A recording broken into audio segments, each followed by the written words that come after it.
Thank you, Mike, and I have a mic. First of all, let me just say congratulations to all of you for being here. So Ascend has about almost 51,000 customers, and one thing that I've learned is that the most profitable customers are the ones that constantly try to learn more stuff, right? And the ones that go out of business are the ones that don't learn anything. So first of all, kudos to all of you for coming to this.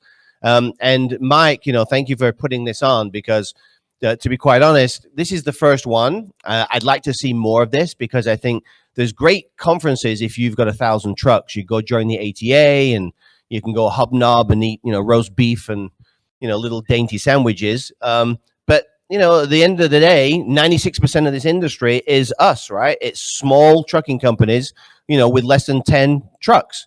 So, Mike, I hope you do this again. I came up from Florida. Obviously, I'm not from Florida, by the way. You can probably tell by my accent. I'm from Alabama,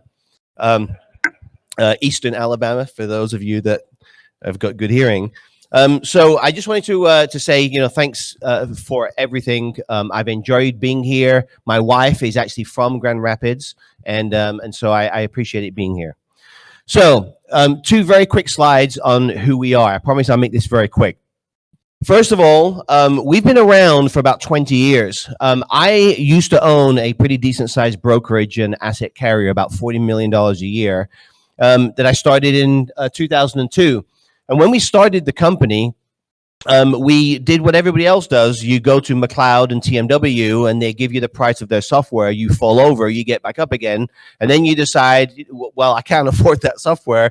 What am I going to do? And I used to write computer games when I was a kid. I got my first computer when I was 14 years old. I'm 55 years old now. I know I look like I'm only 29, but that was a joke for you guys.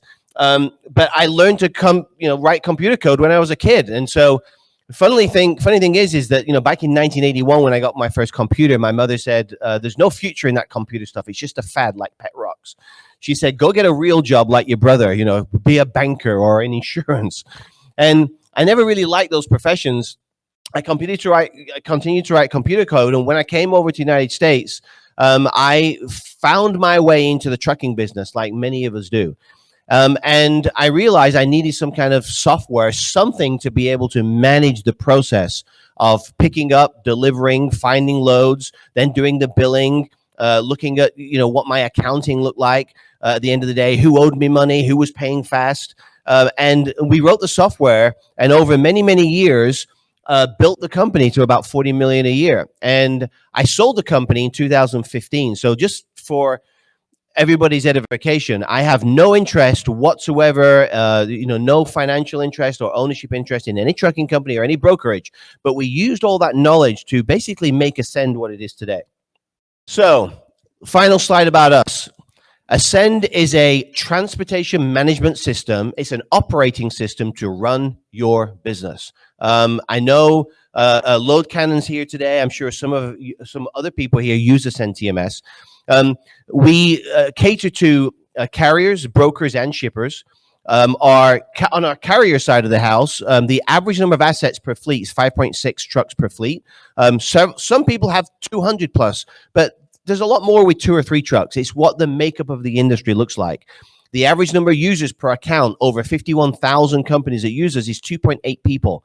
And on the carrier side, what's interesting is the ratio of users of the TMS operating software to the number of trucks that they manage is 1 to 5, meaning if you've got 5 trucks, you usually need 1 office person. If you've got 10 trucks, you usually need 2 office people. You got 15 trucks, you get the math here, right? 3 office people. And that's generally how it works. So we find that it's a 1 to 5 ratio. Last year, 6.15 million loads were moved by carriers and brokers and shippers using AcsendTMS as their operating software. And interestingly, 67% of our carriers have their brokerage features turned on. Why? Because if you've got 6 trucks and you get a 7th load that week, most smart business people don't turn that load away. They broker it out to somebody they know that's reliable that can take that load. So what are we going to talk about today? Well, we're going to talk about your secret weapon.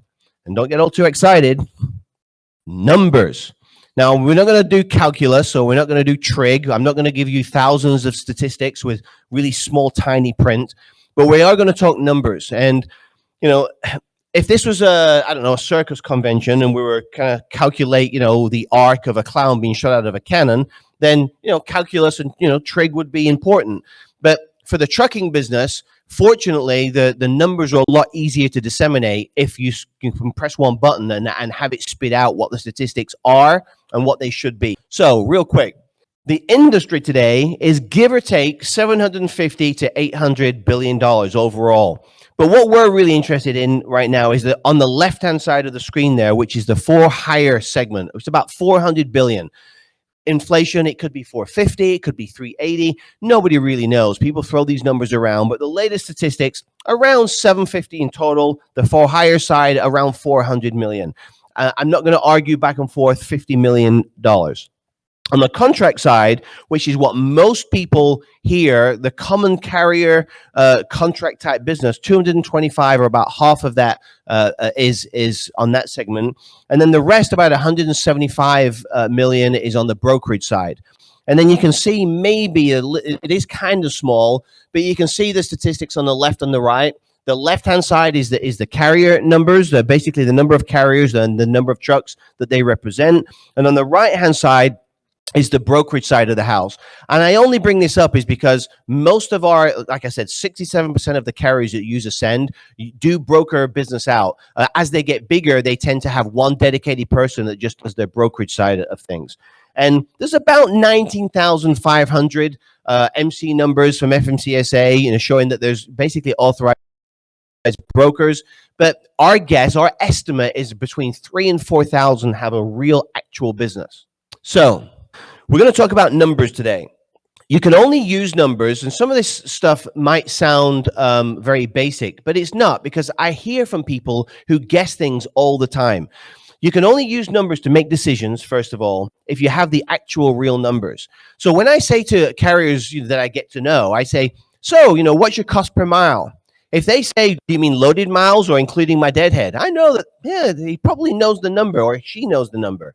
And then I say, well, give me the loaded cost per mile. And he says, 173.2. I know that guy probably knows his numbers. It's like if you say to an astronomer, how many stars are in the sky? And they say there's 100 million. He just pulled that right out of his ass, because it just has a lot of zeros. But if he says there's 978,312 stars in the sky, you think, he must have counted them.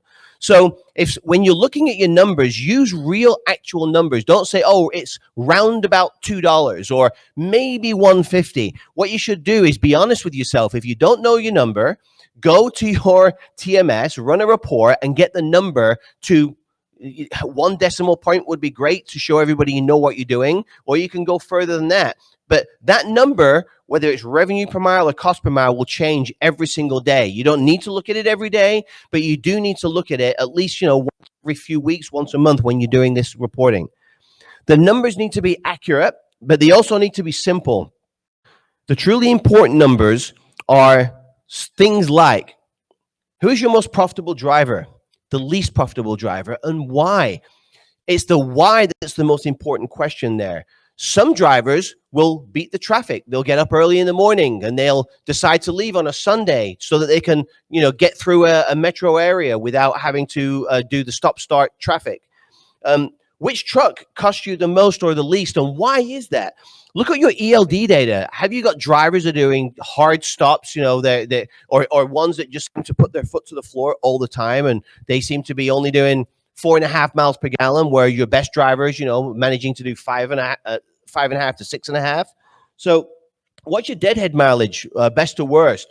Many of you have got a customer, you think, oh, I'm getting 250 a mile. Yeah, but that's eaten away by the 150 miles that he's got to do at the end of the load to get the next load, or to get to the head haul.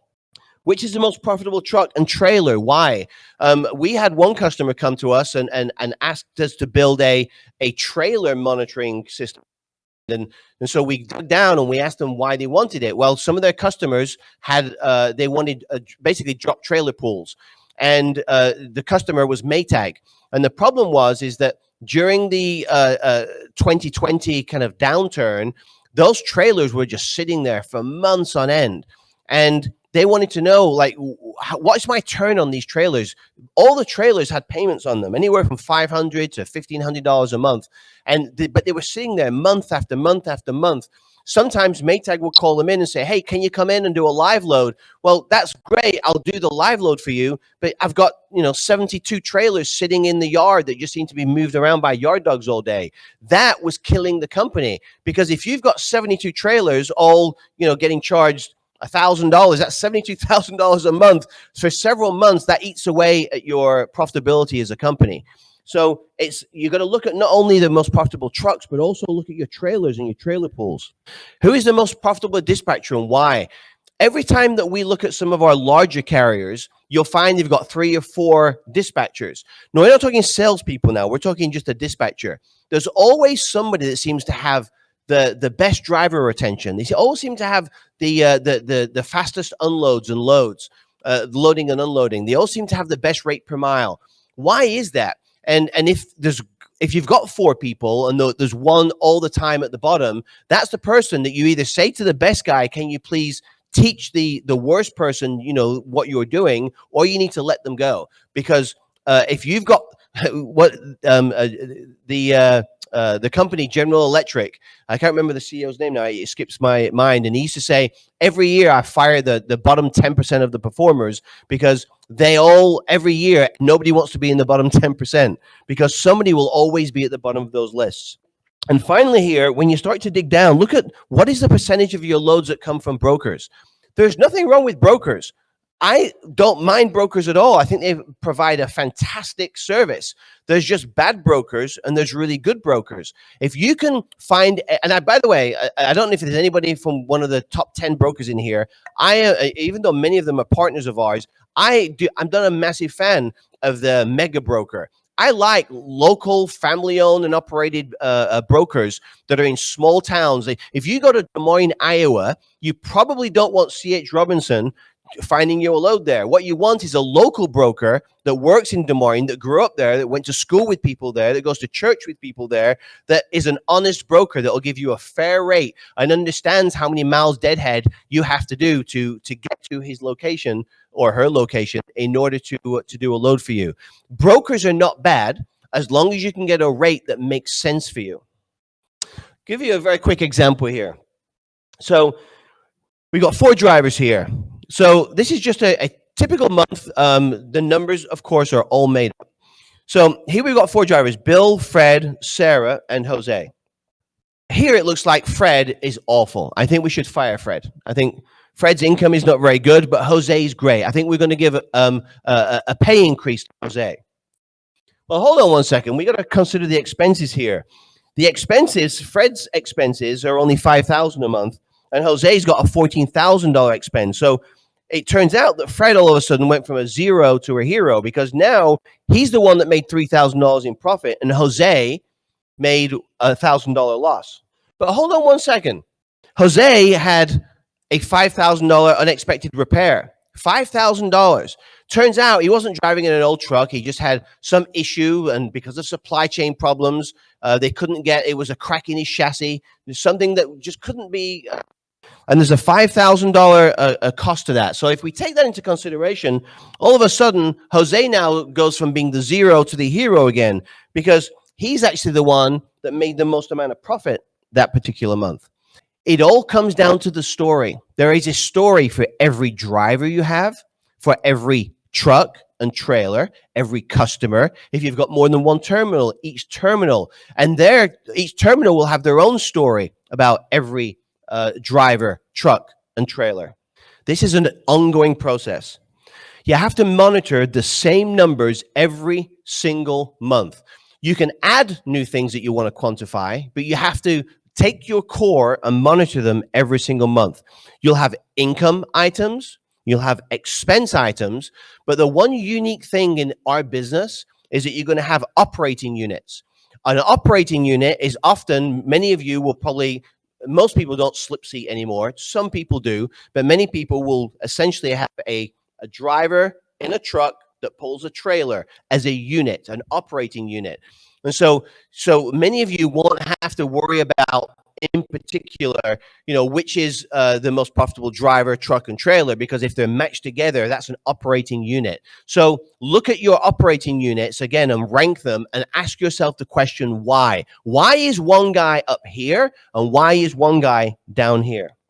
Make adjustments to both the income and expense lines often. Do them little bits at a time. You don't have to do wholesale changes. You have to tweak and just make small changes. Make notes of the changes that you do every month. If you're going to have them on a spreadsheet, run the reports in your TMS, your transportation management software, or in your accounting software. And when you do that, make notes of the little changes you made so that when you merge those spreadsheets together to make some beautiful graphs, kind of like what we saw this morning from Mike, then you'll be able to see trends going up and down, all because of the changes you made. Compare your numbers to other people that are your peers. If you're a van carrier, don't try to benchmark with people that are doing refrigerated freight only or heavy haul. The numbers just don't matter. But everybody in this industry, we all know people, friends, people that help us out on loads, other small trucking companies and associations, or that know people like Mike, and work with them to ask yourselves together, what is your deadhead? If somebody's at 11% deadhead and somebody else is at 4%, why? 11% deadhead people go out of business. 4% deadhead people stay in business and grow. And don't be afraid to fire customers, dispatchers, or drivers, especially customers. That's the hardest one. If you look at your customers through a particular lens and say, this customer is crap. They pay me slowly. They're hard. It takes 6 hours to get loaded. The drivers hate them. They're on the verge of bankruptcy, and I need to get rid of that customer. Don't be afraid to fire the customer, because only two things are going to happen. Number one, they'll say, please don't fire me. What can I do to change? I need you. That's a good step forward, right? Because you called their bluff. And if they say, okay, well, we don't care about you, go away, then all you have to do is then get rid of the assets, the dispatchers, the overhead that is congruent to that particular customer. And if you do that, you just became a more profitable company, a smaller company, but a more profitable one. My parting words is your main job is not to be the most profitable carrier. It's to be a profitable carrier. Would you prefer to be a $10 million revenue company losing $1 million a year, or a $1 million company making $100,000 a year? I know what I would prefer to be. In the last 60 days, two of our competitors, my competitors, went out of business. They had a lot more staff than us. They had nice offices in Chicago and Manhattan and Chicago and San Francisco. They were on all of the magazines and at the trade shows, but they burnt through $20-30 million of venture capital funding, and now they're out of business. And they're out of business because they wanted to look really good. They wanted to be, I've got 612 people that work for me. I've got $78 million in revenue. Yeah, but I couldn't sleep at night if I had $78 million in revenue and was losing $100 million because that's what my expenses were. It's better to be a smaller company making a profit than it is to be a big company making a loss, because profits will mean you can live forever. If you make only $1 of profit, you can live and tweak your numbers for as long as you need to. People that are losing money have an expiration date on their company. Your first job number one, is to make $1 in profit. If you can do that, you can last another year, and you can keep lasting to make that $2 and $10 and $15 over time. Living forever will mean that you can keep tweaking these numbers so that you can become the most profitable carrier, not the least profitable carrier or broker. And tweaking the numbers means that you can then be the most profitable carrier forever. Oh, excuse me. There's the other things you can read quickly. I apologize. So that's my presentation. Everybody that's in here today, we are giving 3 months of AcsendTMS for free. Okay, so if you're not a current customer of Ascend and you want to take a look at it, take a look. We are fully connected to Mike. There's a press release that I think we're going to send that press release out in the next few weeks. We have full payroll built in, and it goes to this wonderful man over here. We're having conversations to do things with Mike over at TBS. I would like to tell you that the people in here are not out to screw you. Jeremy here at Driver Reach, This is a unique little club here, and I love this, and that's why I want you to do it again, Mike. Because in the trucking business, everybody it seems is out to screw you and to screw us.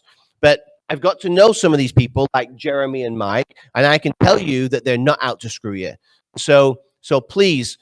AcsendTMS is for everybody here for free for 3 months. I'm sure that if you go and cajole these gentlemen here, they'll also give similar offers to try to help you out. At the end of the day, we do want to help you.